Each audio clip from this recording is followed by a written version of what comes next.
உள்ளூராட்சி தேர்தலை பிற்போடுங்கள். தேர்தல் ஆணைக்குழுவிடம் சஜித் வேண்டுகோள். வாக்குமூலம் அளிக்க சென்ற முன்னாள் எம்பி கைது.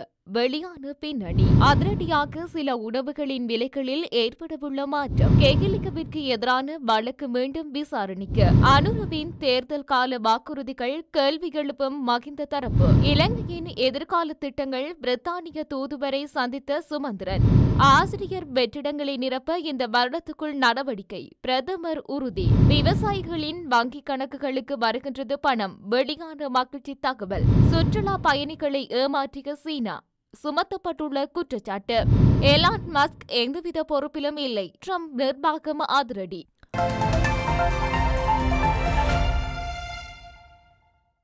வரவு செலவு திட்ட விவாதத்துக்கு பின்னர், அதாவது எதிர்வரும் மார்ச் மாதம் 21ஆம் திகதிக்கு பின்னர் உள்ளூராட்சி சபை தேர்தலுக்கான வேலை திட்டத்தை முன்னெடுக்குமாறு தேர்தல்கள் ஆணைக்குழுவிடம் கோரிக்கை விடுத்துள்ளோம் என்று எதிர்க்கட்சித் தலைவர் சஜித் பிரேமதாச தெரிவித்துள்ளார்.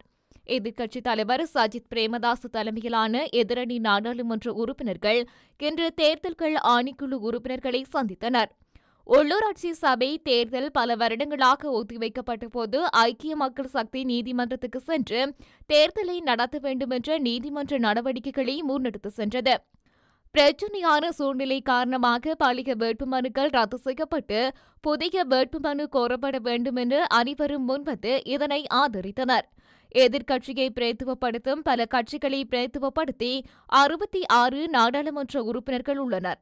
தற்போது வரவு செலவு திட்டத்தின் மீது 2வது மதிப்பீட்டு விவாதம் நடைபெற்று வருகின்றது. எதிர்வரும் 25ஆம் திகதி வாக்கெடுப்பு நடத்தப்படும். அதன் பிறகு குழுநிலை விவாதம் நடக்கும். சகல நாடாளுமன்ற உறுப்பினர்களும் இக்காலப்பிரிவில் சட்டவாக்கு பணிகளை செய்ய உறுதிபூண்டுள்ளனர். சபையில் மட்டுமின்றி பல்வேறு குழுக்களும் காணப்படுகின்றன. இந்த வரவு செலவு திட்ட காலத்தில் நாடாளுமன்ற உறுப்பினர்கள் சட்டவாக்கு நடைமுறையில் தமது பொறுப்புகளை நிறைவேற்றும் வாய்ப்பை அவர்களுக்கு வழங்கி எதிர்வரும் மார்ச் 21ஆம் திகதிக்கு பின்னர் தேர்தல் வேலை திட்டத்தை முன்னெடுக்குமாறு தேர்தல் ஆணைக்குழுவிடம் கோரிக்கை விடுத்துள்ளோம். பல்வேறு குழுக்களும் தேர்தலை ஒத்திவைக்க கோரியும் வருகின்றன. நாடாளுமன்ற நடைமுறை என்பது மிக முக்கியமான ஒன்றாகும். புதிதாக நாடாளுமன்றத்துக்கு வந்தவர்கள் இதனை பெரிதொரு வெடிக்கமாக பார்க்காமல் இருக்கலாம். நாடாளுமன்ற நடைமுறை தெரியாவிட்டால் புத்தகங்களை படித்து புரிந்து கொள்ளுமாறு கேட்டுக் கொள்கின்றேன். எனவே வரவு செலவு திட்ட விவாதத்துக்கு பின்னர் தேர்தல் அறிவிப்பை வெளியிடுமாறு கோரிக்கை விடுக்கின்றேன்.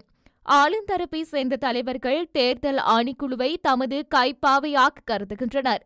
தேர்தலை நடத்த வேண்டிய திகதிகள் மற்றும் வேட்புமனுக்களை கோரும் திகதிகளை அரசு தீர்மானிக்க முடியாது. ஆளுந்தரப்பினர் இவற்றை குழப்பிக் கொண்டுள்ளனர் என குறிப்பிட்டுள்ளார். ஐக்கிய தேசிய கட்சியின் புத்தளம் மாவட்ட முன்னாள் நாடாளுமன்ற உறுப்பினர் சாந்த அபேகேசர மற்றும் அவரது மகன் கைது செய்யப்பட்டுள்ளனர்.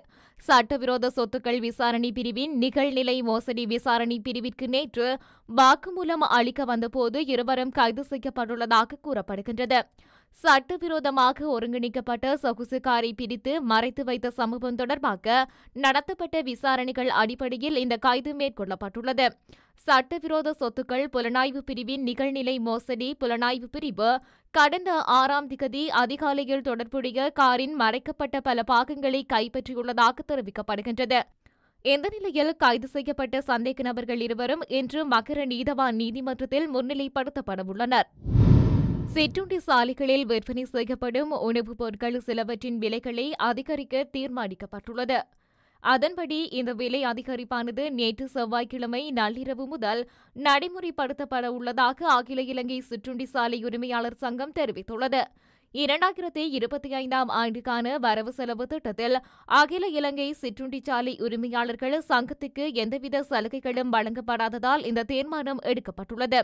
அதன்படி ஃப்ரைட் ரைஸ், கொத்து ஆகியவற்றின் விலைகள் 30 ரூபாவினாலும், தேநீரின் விலை 5 ரூபாவினாலும், பால் தேநீரின் விலை 10 ரூபாவினாலும் அதிகரிக்கப்படுவென அச்சங்கம் மேலும் தெரிவித்துள்ளது. முன்னாள் அமைச்சர் கெகிலிக டம்புக்வெல்ல மற்றும் அரசு அச்சக கூட்டுத்தாபனத்தின் முன்னாள் தலைவர் ஜெயம்பதி கீன்கெந்த ஆகியோருக்கு எதிரான வழக்கு விசாரணை எடுத்துக் கொள்ளப்பட்டது. லஞ்ச ஊழல் விசாரணை ஆணைக்குழுவால் தாக்கல் செய்யப்பட்ட குறித்த வழக்கு நேற்று கொழும்பு மேல் நீதிமன்றத்தில் மீண்டும் விசாரணைக்கு எடுத்துக் கொள்ளப்பட்டதாக தெரிவிக்கப்படுகின்றது. இந்த வழக்கு விசாரணைகள் கொழும்பு மேல் நீதிமன்ற நீதிபதி சுஜீவ நிசங்க முன்னிலையில் இடம்பெற்றது. மேலும் லஞ்ச ஊழல் விசாரணை ஆணைக்குழு வழிகாட்டுதலின் கீழ் முறைப்பாட்டில் மேலும் ஆதாரங்கள் பதிவு செய்யப்பட்டன. பின்னர் நீதிமன்றம் மேலதிக சாட்சியங்களுக்காக ஜூன் 13ஆம் தேதி வரை குறித்த வழக்கை ஒத்திவைக்க உத்தரவு பிறப்பித்தது. இதேவேளை கெகிலிய ரம்புக்வெல்ல மற்றும் ஜெயம்பதி கீன்கெந்தா ஆகியோர் மீது அரசு அச்சக கூட்டுத்தாபனத்தின் நிதியிலிருந்து தனது சொந்த கையடக்க தொலைபேசி கட்டணமாக 2,40,000 ரூபாவை செலுத்தியதன் மூலம் அரசாங்கத்துக்கு நட்டம் ஏற்படுத்தியுள்ளதாக கூறி லஞ்ச ஊழல் விசாரணை ஆணைக்குழு வழக்கு தொடர்ந்துள்ளமை குறிப்பிடத்தக்கது. ஜனாதிபதி அனுரகுமார திசாநாயக்க தலைமையிலான அரசு தேர்தல் காலத்தில் வழங்கிய வாக்குறுதிகளை நிறைவேற்றவில்லை. அவ்வாறான நிலைமையில் வரவு செலவு திட்ட முன்மொழிவுகளை மாத்திரம் எவ்வாறு செயற்படுத்த முடியும் என்று ஸ்ரீலங்கா பொதுஜன பெரமுனவின் பொதுச் செயலாளர் சாகர காரியவசம் கேள்வி எழுப்பினார். நாடு சுதந்திரம் அடைந்த பின்னர் சுவீட்சமான காலு பகுதி என்றால் அது மகிந்த ராஜபக்சவின் ஆட்சியைத்தான் கூற முடியும். பொருட்களின் விலைகள் குறைக்கப்பட்டு பல்வேறு அபிவிருத்தி திட்டங்கள் முன்னெடுக்கப்பட்டன. அதனை யாரும் மறந்துவிட முடியாது. வரவு செலவு திட்டத்தில் எம்மால் குறிப்பிடப்பட்ட அனைத்தையும் நாம் நிறைவேற்றினோம். ஆனால் அரசு தேர்தல் காலத்தில் வழங்கிய வாக்குறுதிகளை நிறைவேற்றவில்லை. அவ்வாறான நிலைமையில் வரவு செலவு திட்ட முன்மொழிவுகளை மாத்திரம் எவ்வாறு செயற்படுத்த முடியும்? அவை வரும் ஏட்டில் மாத்திரமே காணப்படுகின்றன. மக்களை ஏமாற்றி போலியான வாக்குறுதிகளை வழங்கினார்கள். தற்போது அவ்வாறான வாக்குறுதிகளை நிறைவேற்ற முடியாத நிலையில் இருக்கின்றார்கள். இதனை மக்களும் நன்கு உணர்ந்துள்ளார்கள் என அவர் குறிப்பிட்டுள்ளார். இலங்கைக்கான பிரித்தானிய தூதுவர் ஆண்ட்ரூ பேட்ரிக்கை இலங்கை தமிழரசு கட்சியின் பதில் பொதுச் செயலாளரும் முன்னாள் நாடாளுமன்ற உறுப்பினருமான ஜனாதிபதி சட்டத்தரணி M.A. சுமந்திரன் சந்தித்து பேச்சுவார்த்தை நடத்தியுள்ளார். சுமார் 1 மணி நேரத்துக்கு மேல் இந்த பேச்சுவார்த்தை நீடித்துள்ளதாக தெரிவிக்கப்படுகின்றது. ஐக்கிய நாடுகள் மனித உரிமைகள் அமைப்பின் இலங்கை தொடர்பான அடுத்த கட்ட நகர்வுகள் குறித்து நேற்று இடம்பெற்ற பேச்சுவார்த்தையில் விரிவாக கலந்துரையாடப்பட்டுள்ளதாக தெரிவிக்கப்படுகின்றது. ஆண்ட்ரூ பேட்ரிக்கின் அழைப்பின் பேரில் நடைபெற்ற இந்த சந்திப்பின் போது நாட்டின் சமகால அரசியல் நிலவரம், அரசின் நடவடிக்கைகள், தமிழ் மக்கள் முகங்கொடுத்து வரும் பிரச்சினைகள், புதிய அரசமைப்பு உருவாக்க முயற்சிகள், வரவு செலவு திட்ட யோசனைகளின் தாக்கம் உள்ளிட்ட பல்வேறு விடயங்கள் தொடர்பில் விரிவாக ஆராயப்பட்டுள்ளன. அதேவேளை ஐக்கிய நாடுகள் மனித உரிமைகள் பேரவையில் கடந்த செப்டம்பர் மாதம் மேலும் 1 வருட காலத்துக்கு நீடிக்கப்பட்ட இலங்கை தொடர்பான தீர்மானம் எதிர்வரும் செப்டம்பர் மாதத்துடன் முடிவுக்கு வரவுள்ளது. இந்த நிலையில் அந்த தீர்மானத்தின் ஊடாக ஐக்கிய நாடுகள் மனித உரிமைகள் உயர்ஸ்தானிகர் அலுவலகத்துக்கு அளிக்கப்பட்ட ஆணையின் பிரகாரம் முன்னெடுக்கப்பட்டு வரும் கடந்த கால மீறல்கள் தொடர்பான ஆதாரங்களை திரட்டும் செயல்முறையின் அதனை எதிர்வரும் செப்டம்பர் மாதத்துக்குள் முழுமையாக நிறைவு செய்வதற்கான சாத்தியப்பாடுகள் என்பன பற்றி ஆண்ட்ரூ பேட்ரிக்கிடம் சுமந்திரன் கேட்டறிந்துள்ளார். எதிர்வரும் மார்ச் மாதம் நடைபெறவிருக்கும் ஜெனீவா அமர்வில் இலங்கை வெளிவிவகார அமைச்சர் விஜய கேரத் பங்கு பற்றி உரையாற்றியிருக்கின்றார். அந்த உரையின் பின்னர் இலங்கை விடயத்தை ஜெனீவாவில் கையாளும் முறைமை குறித்து ஒரு தீர்க்கமான முடிவுக்கு வர வேண்டும் என்று தூதுவர் தெரிவித்துள்ளார். அத்தோடு ஐக்கிய நாடுகள் மனித உரிமைகள் பேரவையிலிருந்து அமெரிக்கா விலகவுள்ள நிலையில் இலங்கை தொடர்பான இணை அனுசரணை நாடுகளின் அடுத்த கட்ட நகர்வுகள் குறித்தும் இந்த சந்திப்பின் போது கலந்துரையாடப்பட்டுள்ளது. நாடளாவிய ரீதியில் நிலவும் ஆசிரியர் வெற்றிடங்களை நிரப்புவதற்கு இந்த வருடத்துக்குள் நடவடிக்கை எடுக்கப்படும் என கல்வி, உயர்கல்வி மற்றும் தொழிற்கல்வி அமைச்சரான பிரதமர் கரணி அமரசூரிய தெரிவித்துள்ளார். நாடாளுமன்றத்தில் நேற்று செவ்வாய்க்கிழமை வாய்மூல விடைக்கான வினாக்கள் வேளையில் சாமர சம்பத் தசநாயக்க MP எழுப்பிய கேள்வியொன்றுக்கு பதிலளிக்கும் போதே பிரதமர் இவ்வாறு குறிப்பிட்டுள்ளார். மாகாண சபை பாடசாலைகளிலிருந்து தேசிய பாடசாலைக்கு ஆசிரியர்கள் இணைக்கப்பட்டு வந்தார்கள். எனினும் அதற்கான கால எல்லையை மீண்டும் நீடிக்காமல் இருப்பதற்கு தீர்மானம் எடுக்கப்பட்டுள்ளது என்பதை கல்வி அமைச்சர் அறிவாரா என கேள்வி எழுப்பினார். தேசிய பாடசாலைகளிலிருந்து மேலதிகமாக காணப்படும் ஆசிரியர்களை மாகாண பாடசாலைகளுக்கும், மாகாண பாடசாலைகளில் மேலதிகமாக காணப்படும் ஆசிரியர்களை தேசிய பாடசாலைக்கும் நியமிப்பதற்கான நடவடிக்கைகள் மேற்கொள்ளப்பட்டு வந்தன. எனினும் நீதிமன்றத்தில் அது தொடர்பான வழக்கு ஒன்று தாக்கல் செய்யப்பட்ட நிலையில் அது நிறுத்தப்பட்டிருந்தது.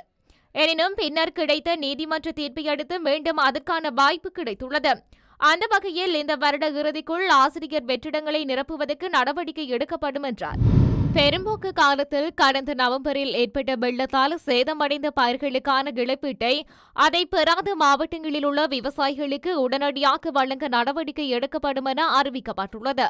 குறித்த அறிவிப்பானது விவசாய மற்றும் விவசாய கமநல காப்புறுதி சபையால் விடுக்கப்பட்டுள்ளது. அதன்படி மட்டக்களப்பு மாவட்டத்தில் சேதமடைந்த நெற்பயிர்களுக்காக 9,368 விவசாயிகளின் கணக்குகளில் 222 மில்லியன் ரூபாவை வரவு வைக்க திட்டமிட்டுள்ளதாக கூறப்படுகின்றது. திருகோணமலை மாவட்டத்தில் சேதமடைந்த 6,671 விவசாயிகளின் நெற்பயிர்களுக்கு 21ஆம் திகதிக்குள் 98 மில்லியன் ரூபாய் வங்கிக் கணக்கில் நடவடிக்கை எடுக்கப்படும் என சபை தெரிவித்துள்ளது. இதேவேளை பொலனறுவை, வவுனியா, முல்லைத்தீவு மற்றும் திருகோணமலை மாவட்டங்களில் சேதமடைந்த பயிர்களுக்கான காப்பீட்டு இழப்பீடாக இதுவரை 306 மில்லியன் ரூபாய் சம்பந்தப்பட்ட விவசாயிகளின் கணக்குகளில் வரவு வைக்கப்பட்டுள்ளமை குறிப்பிடத்தக்கது. சீனாவில் உள்ள சுற்றுலா தளம் ஒன்று அங்கு வருகை தரும் பயணிகளை ஏமாற்றியுள்ளதாக குற்றம் சுமத்தப்பட்டுள்ளது. சீனாவின் தென்மேற்கு கிச்சுவான் மாகாணத்தில் புதிதாக செங்டு பனி கிராமம் திறக்கப்பட்டது. இந்நிலையில் அங்கு நிலவும் பனிப்பொழிவை பார்க்க ஏராளமான சுற்றுலா பயணிகள் அங்கு வருகை தந்துள்ளனர். இருப்பினும் அந்த இடத்தில் பருத்தி மற்றும் சோப்பு நுரையை கொண்டு பனிப்பொழிவு இருப்பது போல் காட்டியுள்ளதை சுற்றுலா பயணிகள் கவனித்துள்ளனர். இதையடுத்து ஏமாற்றமடைந்த சுற்றுலா பயணிகள் இது தொடர்பாக முறைப்பாடு அளித்துள்ளனர். பின்பு அந்த சுற்றுலா தளம் தற்காலிகமாக மூடப்பட்ட நிலையில் பின்பு தாங்கள் எதிர்பார்த்த அளவுக்கு பனிப்பொழிவு இல்லாததால் அவ்வாறு செய்ததாக நிர்வாகம் ஒப்புக்கொண்டு மன்னிப்பு கோரியுள்ளமை குறிப்பிடத்தக்கது. அமெரிக்க செல்வந்தர் எலான் மஸ்க் என அழைக்கப்படும் அரசாங்கத்தின் செயற்றுடன் குழுவில் எந்தவொரு பொறுப்பையும் வகிக்கவில்லை என அமெரிக்க ஜனாதிபதி டொனால்டு டிரம்பின் நிர்வாக அதிகாரி ஜோசுவா பிசர் தெரிவித்துள்ளார். அமெரிக்காவின் கூட்டாட்சி அரசாங்கத்தை தோல்வியடையச் செய்ய எலான் மஸ்கின் பங்கு இன்றியமையாததாக இருந்தது. அத்துடன் டிரம்பின் பதவியேற்றத்திலிருந்து அவருடன் ஒன்றிணைத்து செயல்பட்ட மஸ்க் அமெரிக்க அரசாங்கத்தின் நிர்வாக முடிவுகளிலும் பங்காற்றினார். அரசாங்கத்தின் செயற்றுடன் குழுவை இயக்குவது யார் என்பது குறித்து அவர் அதிகாரப்பூர்வமாக தெரிவிக்கவில்லை. முன்னதாக வருடத்தில் 130 நாட்கள் அல்லது அதற்கும் குறைவாக அரசாங்கத்தில் பணிபுரியும் மஸ்க் ஒரு சிறப்பு அரசு ஊழியர் என வெள்ளி மாளிகை முன்பு கூறியிருந்தமை குறிப்பிடத்தக்கது.